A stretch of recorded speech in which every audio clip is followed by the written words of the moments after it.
왜 예수가 필요한가라는 제목으로 함께 말씀 나누겠습니다. 오늘날 많은 사람들은 교회에서 예배를 드리는 것을 고리타분한 것으로 또 쓸데없는 일로 여기고 있습니다. 기독교 신앙은 감정적인 사람들이나 심적으로 연약해서 어디인가 의존하고 싶어하는 그런 연약한 사람들이 갖는 것으로 여깁니다. 예배는 시간 낭비고 신앙은 의미가 없다라는 거죠.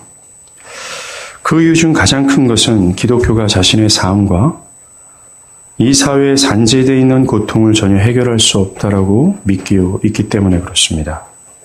그러나 저는 현 시대의 비극적인 문제들은 기독교를 떠나서는 해결할 수 없다라는 것을 말씀드리고 싶습니다. 그것을 위해서 우리가 처한 삶의 진실이 어떠한지를 말씀드리겠습니다. 두 번째, 지금의 사회가 고통 가운데 왜 있는지, 그 고통의 원인이 무엇인지를 말씀드리겠습니다. 그리고 마지막으로는 그 대안이 무엇인지를 전하도록 하겠습니다. 기독교 신앙과 교회의 목적은 사람들에게 삶의 진실을 직시하도록 부르는 것입니다. 사람들이 현재 어떠한 상황에 놓여 있는지 그 실체를 드러내주는 것입니다. 오늘 우리가 읽은 성경이 그것을 말해줍니다. 애굽의 총리가 된 요셉이 있습니다. 그는 하나님이 주신 통찰력으로 7년의 대풍령과 7년의 대기근을 예언했습니다. 그의 말대로 7년 동안 큰 풍년을 맞이합니다. 요셉은 곡식을 거두어서 창고에 쌓아둡니다. 그가 쌓아놓는 곡식은 바다의 모래보다 많다라고 성경은 기록합니다. 이것들은 7년의 대기근의 시절 온 세상을 살릴 구원의 양식이 될 겁니다. 요셉의 말대로 7년의 대기근이 찾아왔습니다. 오늘 본문의 온 지면이, 즉 온 땅에 세계적인 기근이 찾아온 겁니다. 하늘이 닫힌 거죠. 비가 수년간 오지 않습니다. 곡식은 메마르고 마실 물이 없습니다. 온 세상이 죽음으로 가득한 겁니다. 절망입니다. 손을 쓸 수가 없습니다. 작년이죠. 한국에 약 한 달가량 이 중남부 지역에 비가 내리지 않자 국가 비상사태가 초래할 정도였습니다. 아무리 과학이 발달할지라도 하늘문이 닫히면 소용이 없다라는 것입니다. 이러한 기근은 인간의 지혜와 능력으로는 해결할 수는 없는 큰 재난입니다. 사람들은 자신이 비축해놓은 곡식을 가지고 어느 정도는 버팁니다. 그러나 한 해, 두 해 지나가면서 그 곡식마저도 떨어지자 더 이상 버틸 수가 없습니다. 죽음이 그들 문 앞에까지 이르게 된 거예요. 그러자 그들은 애굽 왕 바로에게 찾아가서 우리에게 곡식을 주시오, 먹을 것을 주시오라고 애원합니다.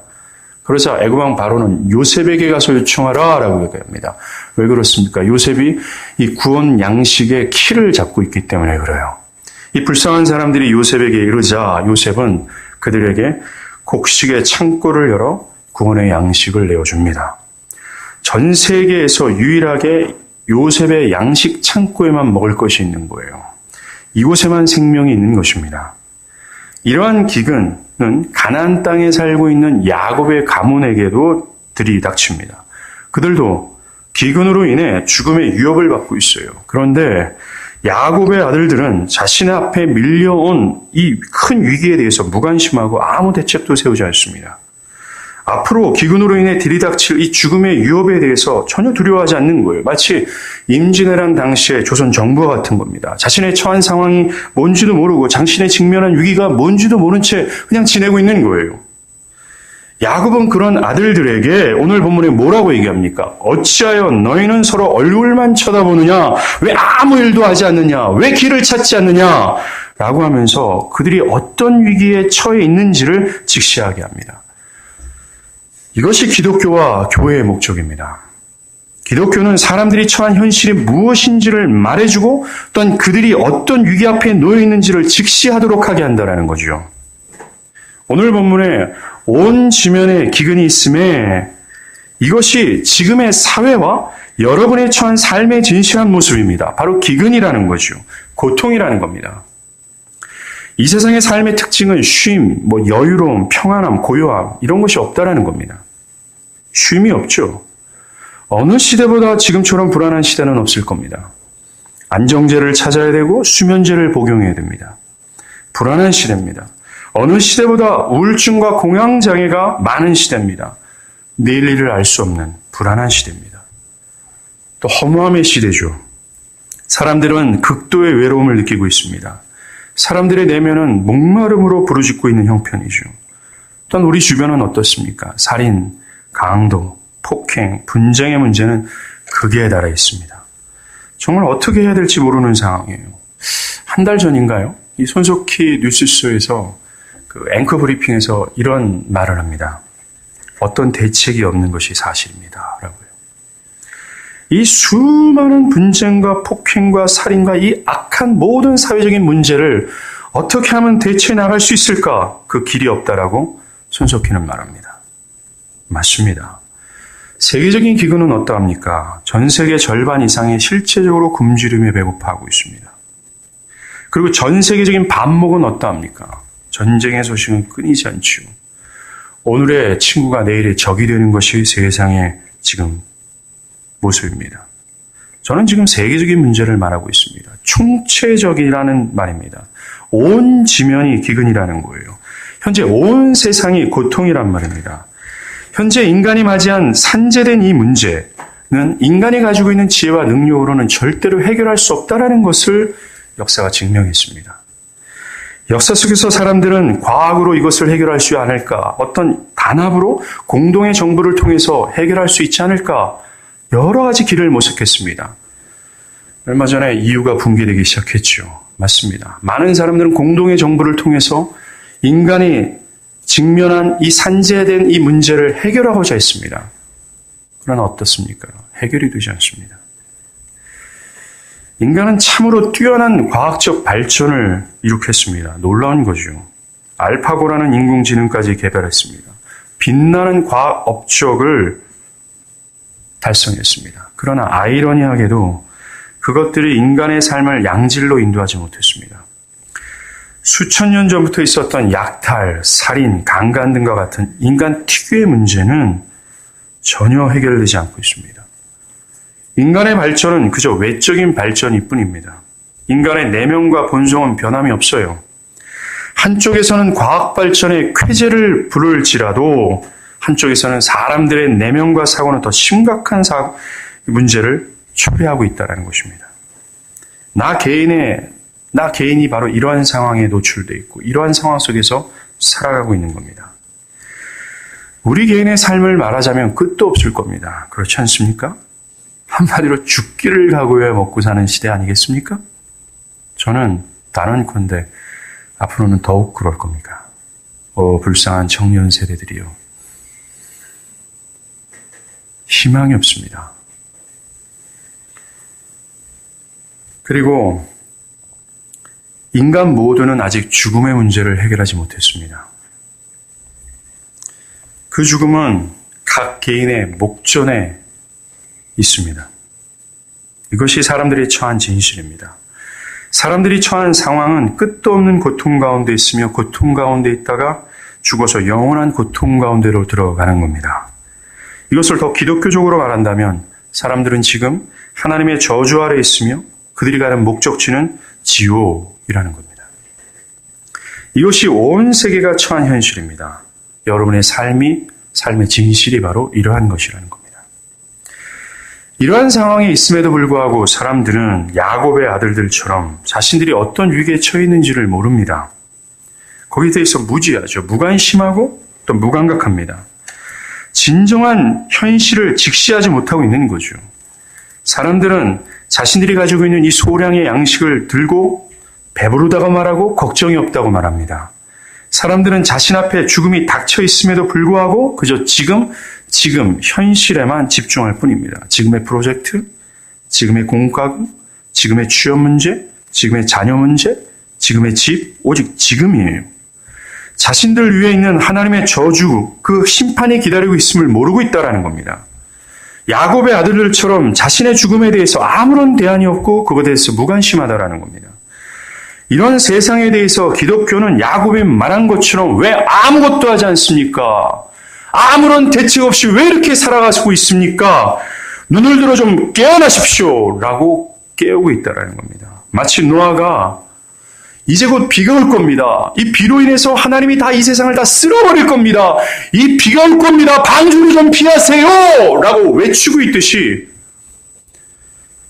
지금 직면한 상황의 진실된 모습과 또한 그 직면한 상황에서 어떠한 대안과 대책이 있는지를 기독교는 말하고 있는 것이죠.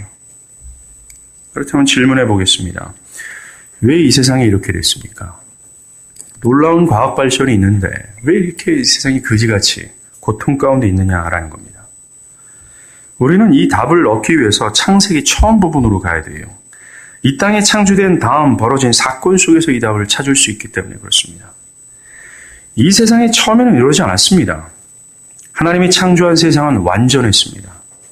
어떤 고통도 없었어요. 하나님은 인간에게 존귀와 영광을 허락하셨습니다. 하나님은 인간을 사랑하셨고 인간도 하나님을 사랑하며 친밀한 교제 가운데 있었습니다. 이런 하나님과 친밀하고 온전한 관계를 통하여 인간은 하나님으로부터 나오는 평안과 기쁨과 그 어떤 죽음의 고통도 없던 그 모든 완전한 안식을 누릴 수 있었다라는 거예요. 하나님과의 교제가 주는 행복을 누렸다라는 겁니다. 그런데 왜 이렇게 아름다웠던 세상이 왜 이런 고통의 세상이 되었을까요? 그 첫 번째 대답은 인간이 하나님과의 교제를 중단해 버렸기 때문입니다. 인간은 하나님과 더 이상 교제하기를 원하지 않았습니다. 인간은 모든 생명과 완전한 행복과 그 안식의 근원이 되신 하나님을 버리고 자신의 힘과 노력으로 안식을 추구하고자 했다라는 거죠. 그 결과 얻은 것이 무엇입니까? 지금의 현실입니다. 평안, 안식, 생명이 단절되고 배고픔과 절망과 슬픔과 고통입니다. 세상이 이렇게 된 것의 두 번째 답은 인간이 하나님을 의존해야 될 이 자신을 망각하고 하나님을 떠났기 때문입니다. 하나님이 인간을 어떻게 만드셨는가? 인간의 출현지는 어딘가 아십니까? 바로 먼지입니다. 영어 성경에 보면 이 흙을 dust, 먼지라고 표현하고 있어요. 예, 맞습니다. 하나님은 먼지를 부여잡고 당신의 생기를 불어넣으시자 영광스러운 인간이 된 겁니다. 우리의 출처는 먼지예요. 히브리 말로 이 먼지는 아담마라고 얘기합니다. 최초의 인간, 사람을 하나님은 아담이라고 얘기했어요. 이 아담의 히브리 파생 언어, 아담함. 이 아담마에서 파생한 단어가 사람, 아담이라는 거예요. 하나님은 인간을 향해서 이 먼지야 라고 부르고 있습니다. 그 하나님의 부르심 앞에 내가 먼지됨을 깨닫고 나는 하나님을 의존해야 살 수 있는 존재구나 라고 깨닫는 것이 바로 구원이에요. 근데 이 먼지에 불과한 인간이 내가 하나님처럼 될 거야 라고 하면서 자신의 위치를 망각합니다. 하나님을 버리고 자신이 최고의 자리, 하나님의 위치에 오르려고 한 겁니다. 하나님을 의존해야 살 수 있는 인간이 하나님을 버린 거예요. 그 근본적인 원인이 교만이에요. 이것이 죄입니다. 기독교 말하는 이 근본적인 죄는 말이죠. 도덕적인 범죄, 그 이상을 뜻합니다. 바로 하나님 없이도 살 수 있다라는 교만이에요. 자신이 하나님이 되어서 자신의 힘과 지혜로 살 수 있다고 고집하며 하나님을 의존하지 않는 상태, 그것이 바로 죄라고 얘기합니다. 교만이 바로 죄죠. 죄의 뿌리입니다. 그리고 이 뿌리에서 나오는 열매가 부도덕이라는 거예요. 성경은 말입니다. 도덕적으로 완벽한 사람을 의인이라고 말하지 않습니다. 2000년 전에 예수님께서 이 땅에 계실 때 가장 도덕적이고 인간 역사 중에서 가장 도덕적이고 종교적인 무리가 있었습니다. 그게 바리새인들이었었어요. 바리새인을 능가할 만한 도덕성을 가지고 있는 인간들은 없습니다. 바리새인처럼 뛰어난 종교성을 가지고 있고 뛰어난 종교적인 행위를 가지고 있었던 사람들이 이 역사 속에서 있지 않았습니다. 그런데 주님이 바리새인들을 향해서 뭐라고 얘기합니까? 회칠한 무덤이요 독사의 자식들아 라고 얘기했습니다. 예, 맞습니다. 그들의 행위는 도덕으로 완벽하고 그들의 행위는 종교적으로 완벽할지라도 그들의 내면에는 하나님을 의존하는 것이 없었고 하나님 없이도 살 수 있다라는 교만이 있었더라는 거죠. 지금 현 시대가 그렇지 않습니까? 오늘날 사람들은 자신들에게 불가능이 없다라고 믿고 있습니다. 우주를 왕래하고 있고 생명을 복제하고 인공지능의 진액을 연 사람들은 마치 자신들이 창조주인 것처럼 행세하고 있습니다. 인간이 할 수 없는 일이 없다라고 하면서 자신들을 창조주처럼 여기고 있어요. 또한 하나님이 세워놓은 원칙과 진리를 다 무시하고 있습니다. 매우 교만합니다. 그 결과가 무엇입니까? 정말 인간에게 안식이 찾아왔습니까? 더 이상 분쟁은 사라지고 그들에게 완벽한 유토피아가 찾아왔습니까? 아닙니다. 더욱 기근입니다.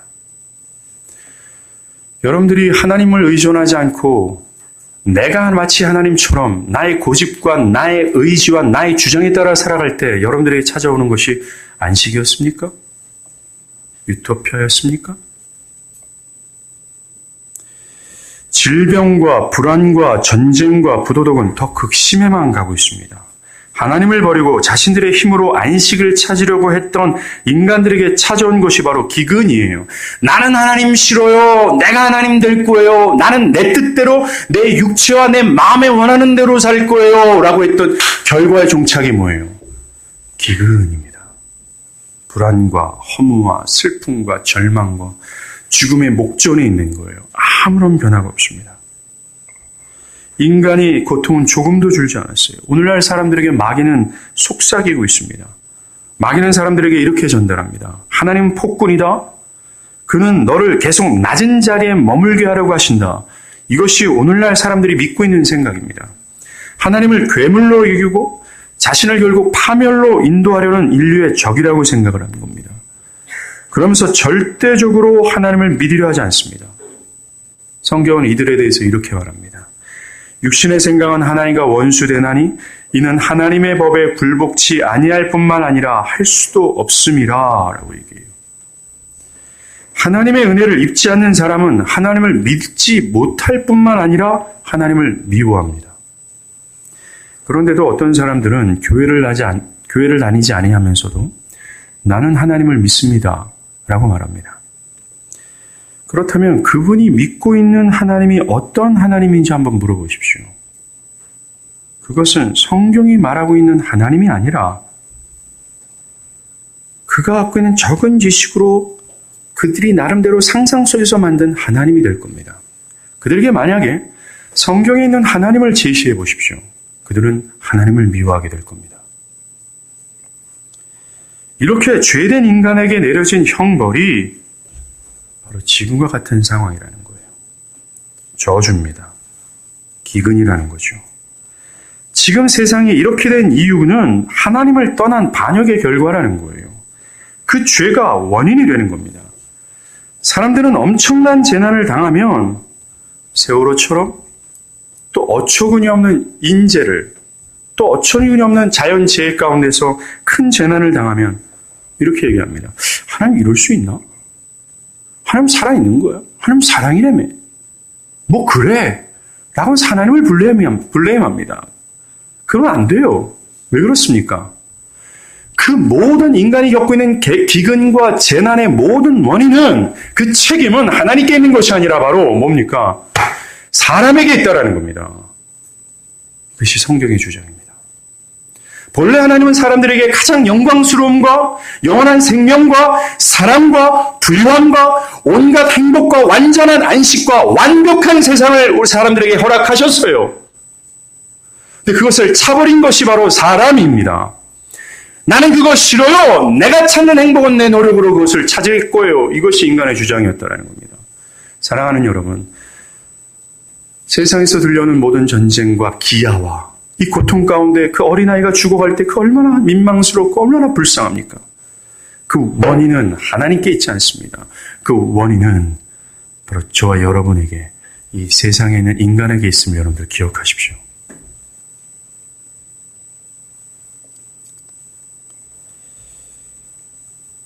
죄의 형벌로 다툼이 있게 됐습니다. 역사책을 한번 읽어보십시오. 전부 다 전쟁과 투쟁과 다툼의 역사 아닙니까? 또 땅도 저주를 받았습니다. 하나님께서 죄된 인간에게 내리신 형벌 중 하나가 뭐냐면 땅이 반복해서 가시덤불과 엉겅퀴를 낸다는 것입니다. 땅이 어떤 것입니까? 우리의 삶이 터전이에요. 그 땅을 일고 우리는 먹고 살 수 있습니다. 이 땅을 우리가 의역하면 여러분의 직장이 될 수 있고 사업이 될 수 있고 가정이 될 수 있고 여러분들이 의존하는 학위와 또는 앞으로의 미래의 어떤 직업이 될 수 있습니다. 그런데 죄로 말미암아 그 땅, 나의 삶의 터전에서 지속해서 반복적으로 가시덤불과 엉겅퀴가 나오는데요. 내가 수고해서 곡식을 거둬들였어요. 이제 살만하다 했지만 다시 가시덤불과 엉겅퀴가 나옵니다. 그 고통이 나한테 또 찾아오는 거예요. 행복이 또 찾아오겠지만 또 곧 있으면 또 슬픔이 찾아오고 계속해서 목마름과 배고픔이 계속해서 우리의 삶을 언습한다라는 겁니다. 왜 이것이 찾아왔습니까? 죄입니다.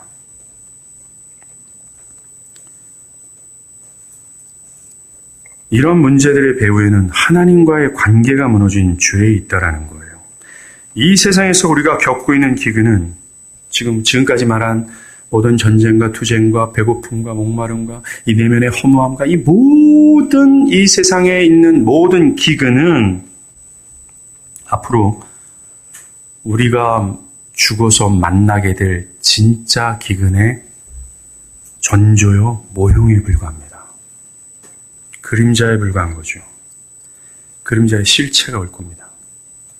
무서운 심판과 형벌입니다. 그 형벌과 심판은 영원성을 가지고 있어요. 영원하다라는 겁니다. 사랑하는 여러분, 하나님이 사랑이 아니라고요? 사랑하는 여러분, 하나님께서 왜 심판을 만들어 놓고 우리를 죽이려고 하는 파괴자처럼 하나님을 묘사하고 있습니까? 아닙니다. 하나님은 오늘도 여러분들에게 경고해주고 살 길을 모색하라고 대안을 주고 있습니다. 한면은 분명히 심판을 경고하신 다음 심판을 행하십니다. 비가 올 거라고 말씀하신 다음에 비를 내리십니다.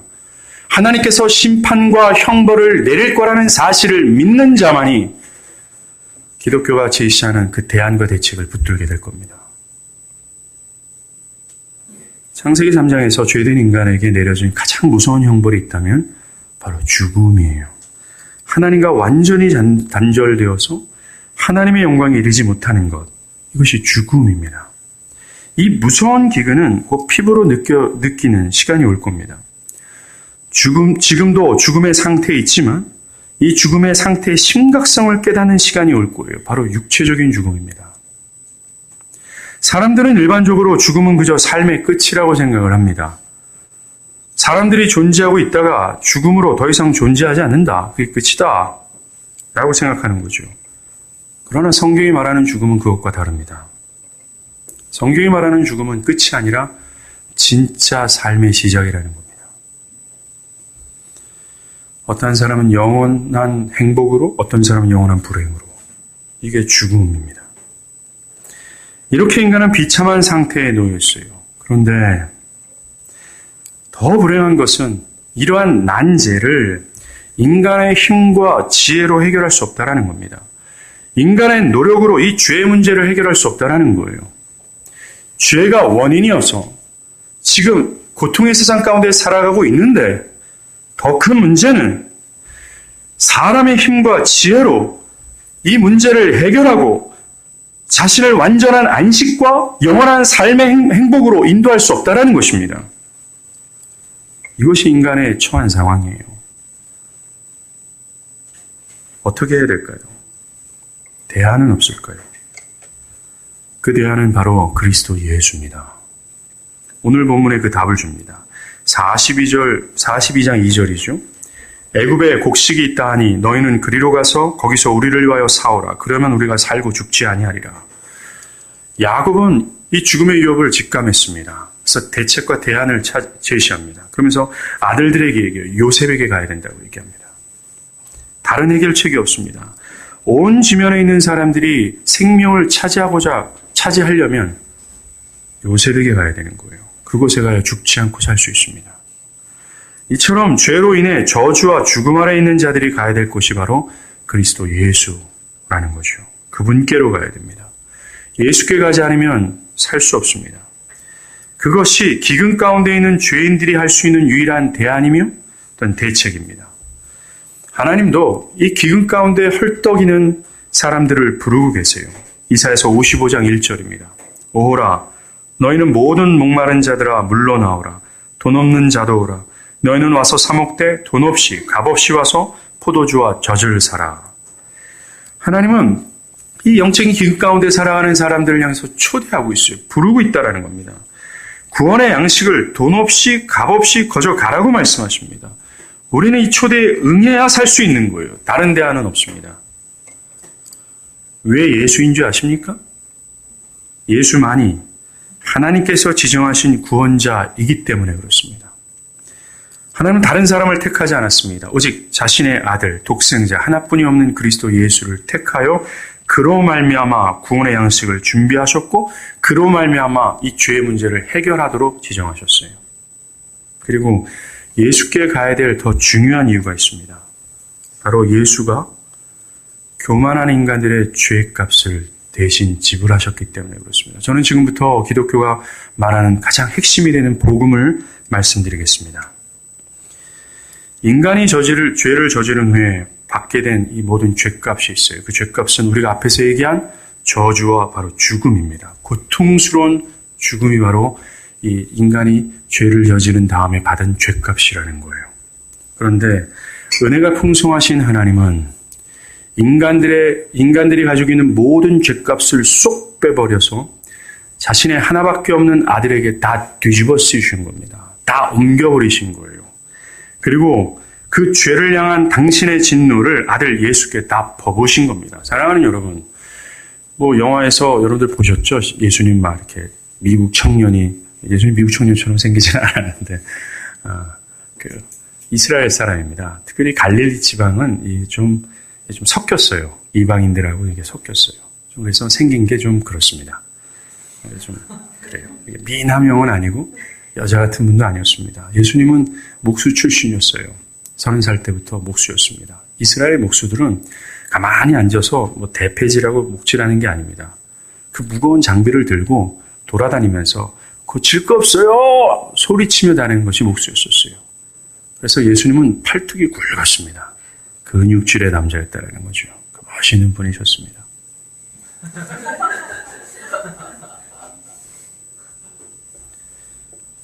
여러분들 그 영화에서 보면 그 예수가 채찍을 맞고 십자가에 못 박혀서 막 울부짖고 얼마나 고통스러운 죽음을 당합니까? 그런데 사랑하는 여러분, 성경은 그 예수를 죽인 당사자가 누구라고 묘사하는 건지 아십니까? 바로 하나님 아버지라고 얘기하고 있어요. 하나님은 모든 인간들의 죄를 쏙 빼서 이 예수께 다 옮겨버리셨습니다. 그리고 십자가의 예수는 더 이상 하나님의 아들이 아닌 하나님의 눈에는 죄덩어리에 불과했어요. 창세기 3장부터 시작된 그 죄를 향한 하나님의 진노가 있어요. 사람들을 이 영원한 행복에서 영원한 저주로 빠뜨린 이 죄와 마귀를 향한 하나님의 진노와 분노가 있어요. 그것이 수천 년 동안 꼭꼭 짓눌려 있었습니다. 그런데 한순간에 뻥 터진 게 바로 그리고 아들 예수는 쏟아부시는 하나님의 진노의 형벌을 보면서 다 행하셨어요. 사랑하는 여러분, 예수님께서 십자가에서 받으신 모든 형벌을 누가 받아야 되는 줄 아십니까? 바로 죄인된 바로 나 자신이었습니다. 그런데 그리스도께서 내가 받아야 될 형벌을 대신 받아주심으로 말미암아 내가 받아야 될 형벌은 다 사라진 거예요. 성경은 십자가를 기록하면서 굉장히 감상적으로 기록하지 않는 것을 여러분들 아십니까? 여러분들 교회 다니는 사람들이 십자가 하면 막 눈물 짓고 분위기가 굉장히 막 우울한 무드를 막 만들고 성경은 그것을 의도하지 않습니다. 성경을 보면요. 십자가의 사건을 막 드라마틱하게 또 감정을 막 우리를 움직이도록 기록하지 않았습니다. 굉장히 어떠한 사건만 굉장히 드라이하게 뚝뚝뚝 전해주고 있어요. 왜 그렇게 기록했는지 아십니까? 십자가의 의미가 무엇인지에 대해서 집중케 하도록 성경은 그렇게 기록했어요. 우리는 왜 예수인가? 왜 예수가 죽었는가? 예수가 죽음으로 말미암아 어떤 결과가 초래되었는가? 거기에 집중해야 되는 거예요. 십자가의 진짜 의미가 뭔가? 이걸 봐야 된다는 겁니다. 우리가 감히 하나님이신 그 아들 예수의 죽음을 슬퍼할 자격도 없어요. 그 아들 예수의 죽음을 하면서 감정적으로 휩싸여서 뭔가 우울하고 뭔가 애처롭게 해야 될 입장이 아니라는 것입니다.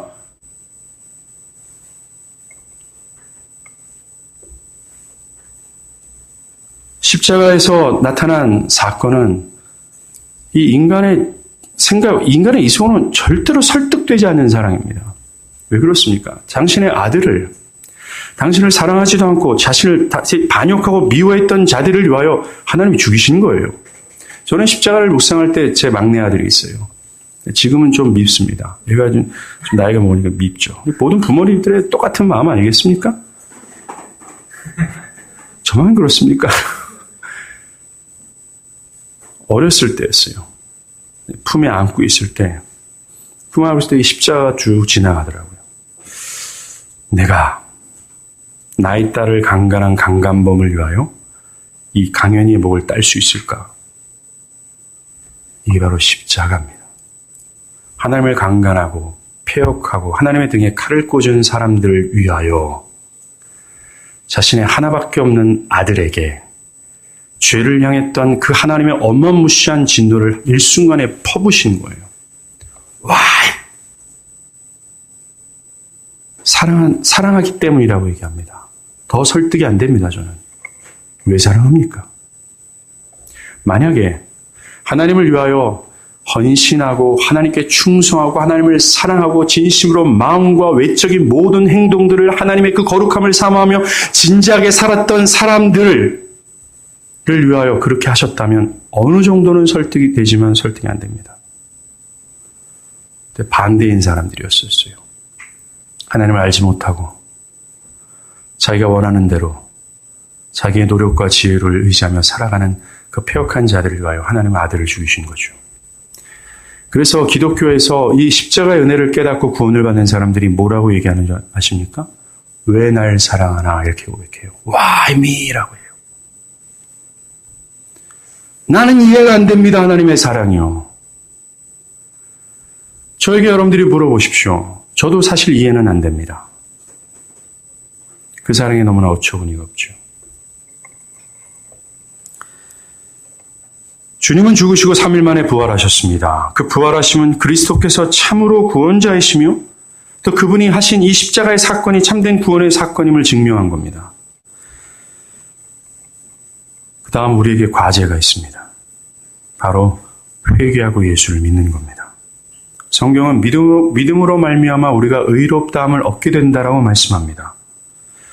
믿음으로 우리가 의로운 사람이 된다라는 말이 아닙니다. 다시 한번 말씀드립니다. 많은 교회 밖에 있는 사람들이 신자를 보면서 오해하는 게 있어요. 야, 니네들이 믿는다면서 믿으면 좀 의롭게 살아야 되는 거 아니야?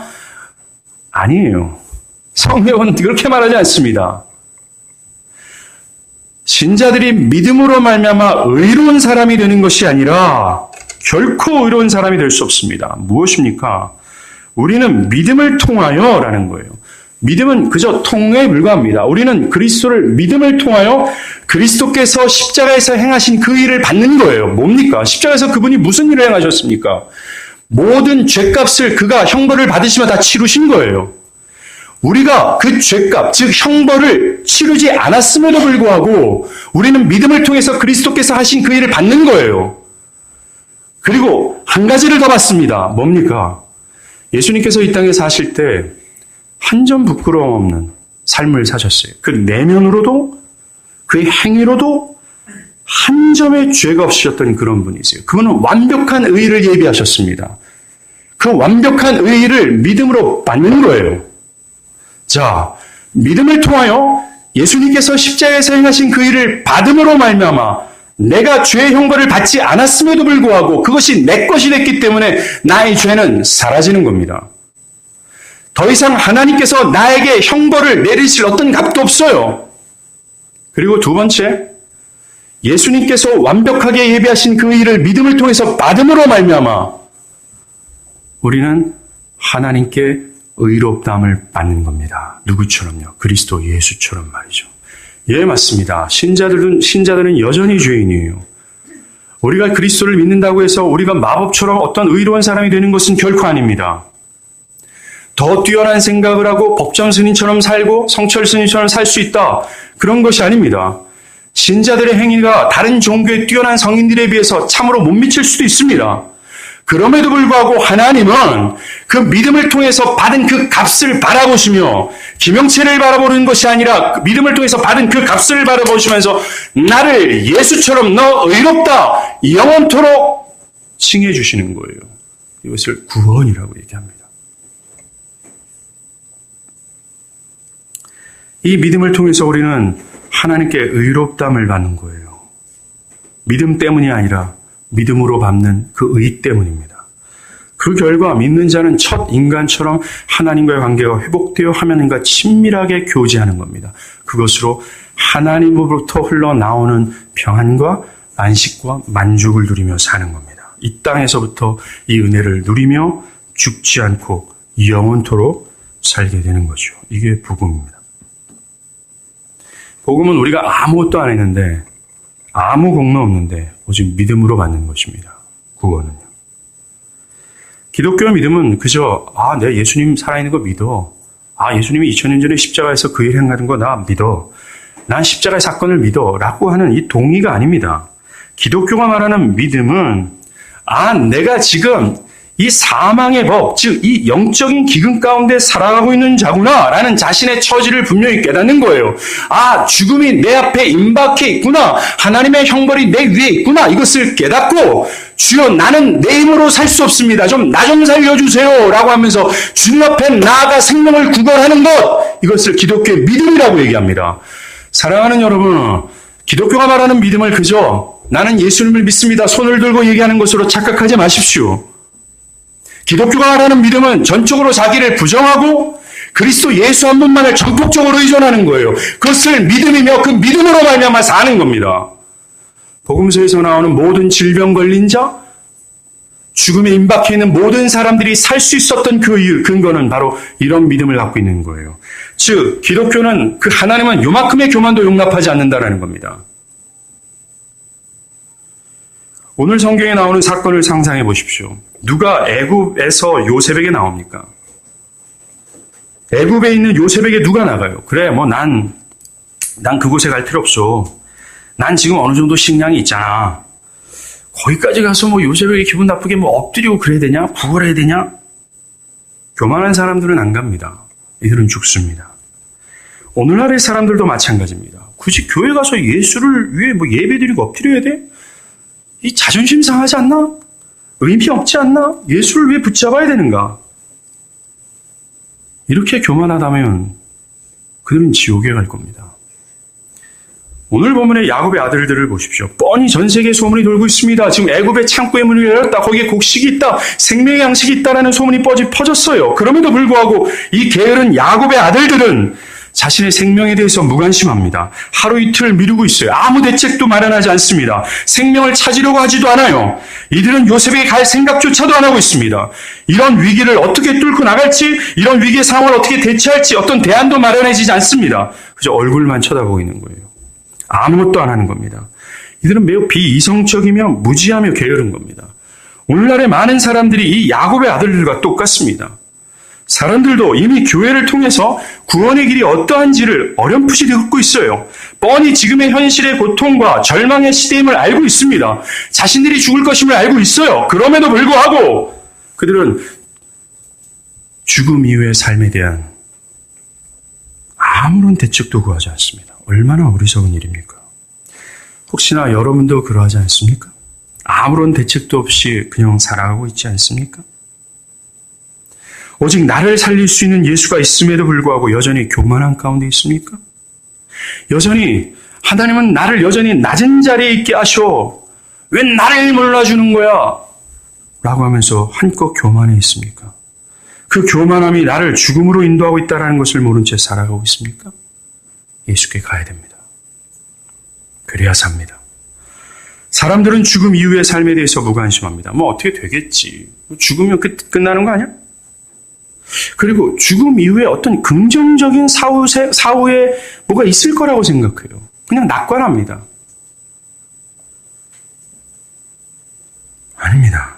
자신의 미래가 산산이 부서질 하나님의 형벌 앞에 있음에도 불구하고 아무 일도 하지 않습니다. 그저 얼굴만 쳐다봐요. 그저 낙관합니다. 이거 어리석은 거죠. 사람들이 기독교를 반대하는 것이 굉장히 비이성적이라는 사실을 여러분들 아십니까? 사람들이 무슨 근거로 반대하고 있습니까? 이들이 어떤 진리를 근거로 해서 기독교를 반대하고 있습니까? 어떤 충분한 정보와 지식을 가지고 기독교가 진리임을 증명했기 때문에 반대하는 것이 아닙니다. 만약 제대로 기독교의 진리가 어떤 것인지를 안 다음 그것을 기반으로 반박할 수 있는 이유가 분명하다면 저도 할 말은 없을 겁니다. 대부분 어떤 부분적인 지식이나 그죠?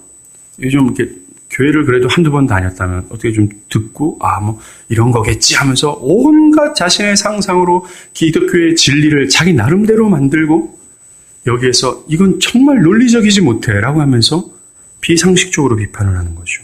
아니면 오늘날 이 부도덕한 교회나 목사들의 문제점을 지적하면서 야, 기독교는 절대 진리가 아니야 라고 판단합니다. 사랑하는 여러분, 여러분들이 매스컴에서 접하고 있는 이 부도덕한 목사나 교회를 기독교라고 생각하지 마십시오. 그것은 기독교가 아니라 다른 무엇입니다. 성경이 제시하는 기독교는 그런 것이 아닙니다. 목사님 그래도 그들이 예수를 얘기하잖아요. 아닙니다. 저는 단언할 수 있습니다.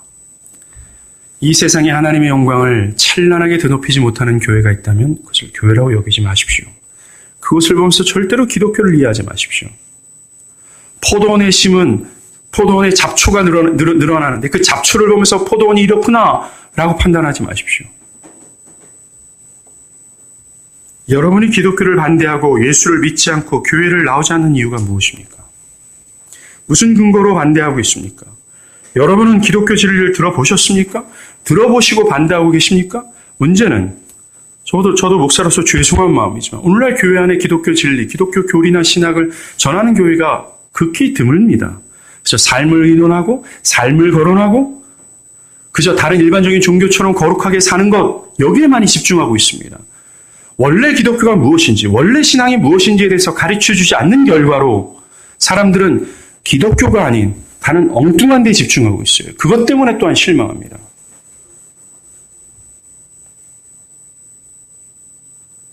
기독교를 반대하는 사람들의 원인은 마음에 있습니다. 그들의 마음이 하나님을 찾지 않고 하나님을 원하지 않는 그 내면 가장 깊숙하게 자리 잡고 있는 교만이 그 원인이라는 거예요. 하나님을 필요로 하지 않고 하나님과 교제하고픈 마음이 없는 겁니다. 마음이 변화되어야 됩니다. 여러분들 마음 안에 있는 교만이 해결되어야 된다는 거죠. 우리는 기독교가 말하는 것에 주의를 기울여야 됩니다. 왜 얼굴만 쳐다보고 있습니까? 왜 아무런 대책을 강구하지 않습니까? 왜 무감각하고 미래에 대해서 무관심하고 있습니까?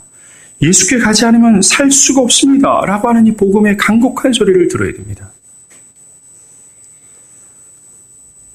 어떠한 분들은 기독교를 이렇게 상상합니다.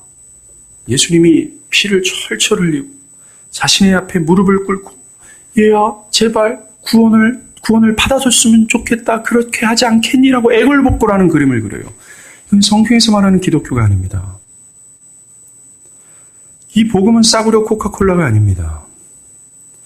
이 복음은 여러분들에게 생명을 전하고 있고 이 기근 속에서 어떻게 하면 살 수 있는지 뚜렷한 대안을 여러분들에게 제시하고 있어요. 반대가 돼야 됩니다. 피부든 그리스도 앞에 우리는 무릎을 꿇고 주여 나 좀 구원해 주시면 안 되겠습니까? 라고 구해야 되는 거예요. 예수님은 죄인을 사랑하셨습니다. 그분이 하늘 영광 버리고 이 땅에 오신 이유는 죄인 때문이었습니다. 혹시나 여러분들 중에 나는 죄가 너무 많습니다. 나는 부끄러운 죄인입니다. 나는 사람을 살인하고 나는 사기꾼이며 담배를 피고 부도덕한 삶을 살고 음란한 짓을 하고 나는 가망성이 없습니다. 나는 죄인입니다. 라고 말한다면 더욱 좋습니다. 예수님은 바로 그런 분들을 위해 오셨고 그런 분들을 위해서 피를 흘리셨습니다. 그분은 자신을 죄인으로 인정하는 자의 친구가 되셨다라는 거죠. 다시 말씀드립니다. 예수님은 자신이 죄인됨을 인정하는 자의 친구가 되셨음을 기억하십시오. 죄인들의 친구가 아니라 자신이 죄인임을 깨닫고 그리스도 앞에 엎드린 자들의 친구가 되셨습니다. 하나님은 자기를 찾는 자를 외면하지 않습니다. 예수께 나오기 위해 여러분이 필요한 것은 오직 하나입니다. 담배를 끊는 것도 아닙니다. 착하게 사는 것도 아니에요. 매우 훌륭한 일을 아무것도 안 해도 됩니다. 매우 훌륭한 일을 한 것도 아무 소용이 없습니다. 아무것도 없습니다. 오직 하나입니다. 제가 말씀드린 믿음이에요. 주여, 나는 지금 이러한 형편 가운데 놓여 있습니다. 내가 죽지 않고 살 길은 오직 그리스도 예수밖에 없습니다. 나 좀 살려주세요 라고 하는 믿음이라는 거예요. 여러분들이 만약에 오늘 예수를 믿는다면 지속해서 예수를 믿으셔야 됩니다. 기독교가 말하는 믿음은 일시적인 믿음이 아니기 때문에 그래요. 여러분이 오늘 나는 예수를 믿겠다 결심한다면 그 믿음은 내일도 영원히 주님을 믿어야 되며 성령은 믿게 하실 겁니다. 많은 사람들이 과거에 제가 군대 갔을 때 논산훈련소에서 내가 예수 믿고 세례 받았단 말이에요. 나는 어렸을 때 교회를 다녔고 교회에서 세례를 받다가 지금 10년간 교회를 다니지 않습니다. 그것을 기독교 믿음이라고 얘기하면 안 됩니다.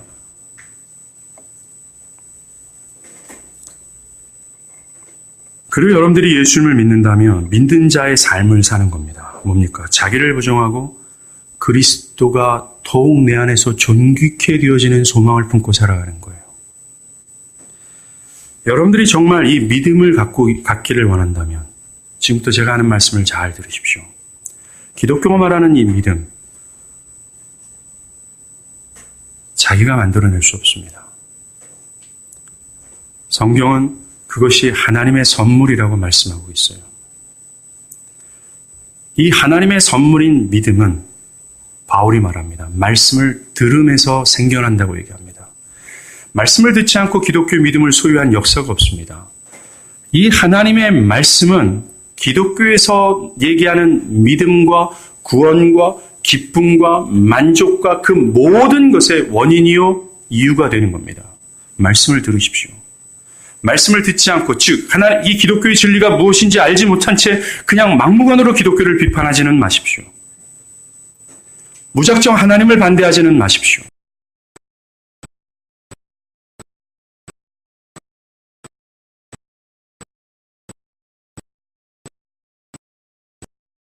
판단하면 안 되죠. 영광스러운 하나님과 그 하나님께서 베푸신 이 그리스도에 대한 이 그리스도를 통한 사랑, 이것을 바라보길 바랍니다. 여러분들이 믿음을 갖기 원한다면 말씀을 들으십시오. 교회를 출석하십시오. 저희 교회를 나오셔도 됩니다.